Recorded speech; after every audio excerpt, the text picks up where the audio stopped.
CNN White House Press Secretary Sarah Sanders said something during her daily press briefing Friday that actually took my breath away. CBS News' Chip Reid asked Sanders about a factual inaccuracy in White House Chief of Staff and retired Marine Corps Gen. John Kelly's attack on Florida Democratic Rep.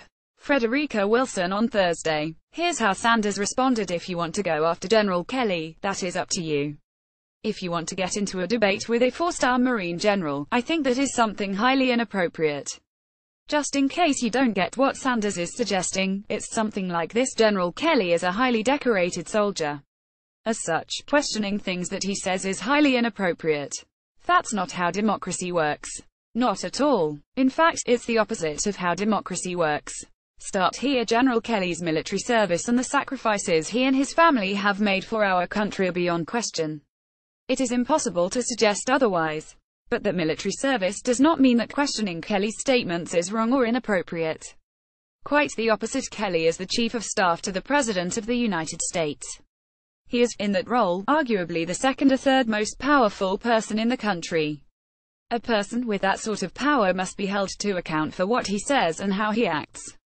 That's where the press comes in. We ask questions regardless of someone's title or rank. And we expect those questions to be answered because, ultimately, Kelly is a steward of the public trust and the media is the liaison between top-ranking government officials and the populace. A free and independent media is just what those words, free and independent, mean. A media free and independent enough to question the White House Chief of Staff and, yes, even the President when they say something that is not backed up by the facts. That is what a democracy is. That is what members of the U.S. military and public servants, including Kelly himself, have fought for throughout the decades: the right of the media to ask questions of even the most powerful person in the country and expect some attempt at an answer. That ability is the linchpin of our democracy and what separates us from authoritarian governments all over the world." Another remark Sanders made later in the briefing would suggest that her comments about questioning Kelly weren't simply a slip of the tongue. Asked about the ongoing back-and-forth between Trump, Kelly and Wilson regarding comments the president made to Myshia Johnson, a woman whose husband, Sergeant David Johnson, was killed serving in Niger, Sanders said of the story it should have ended yesterday after General Kelly's comments. But it didn't. It continued. First of all, one of the big reasons it continued is because Trump himself tweeted this just before 11 p.m. on Thursday night. The fake news is going crazy with wacky Congresswoman Wilson, who was secretly on a very personal call, and gave a total lie on content. Second of all, this White House and no White House ever gets to decide when a story is over or when enough questions have been asked. Yes, Kelly did a stirring and moving testimonial to the sacrifices of military families. But he also made a false claim about Wilson hogging credit for the dedication of an FBI building.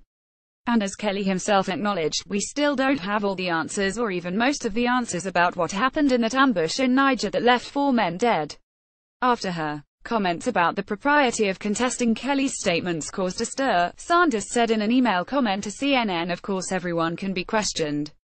But after witnessing General Kelly's heartfelt and somber account, we should all be able to agree that impugning his credibility on how best to honor fallen heroes is not appropriate. I've said it before, but in the wake of Sanders' fundamental misunderstanding of the role the media plays in a democracy, I will say it again: you can not like the media. Hell, you can hate us. But don't ever make the mistake of believing you or our society would be better off if the government got to dictate to the press what questions are asked of people in power. It wouldn't be.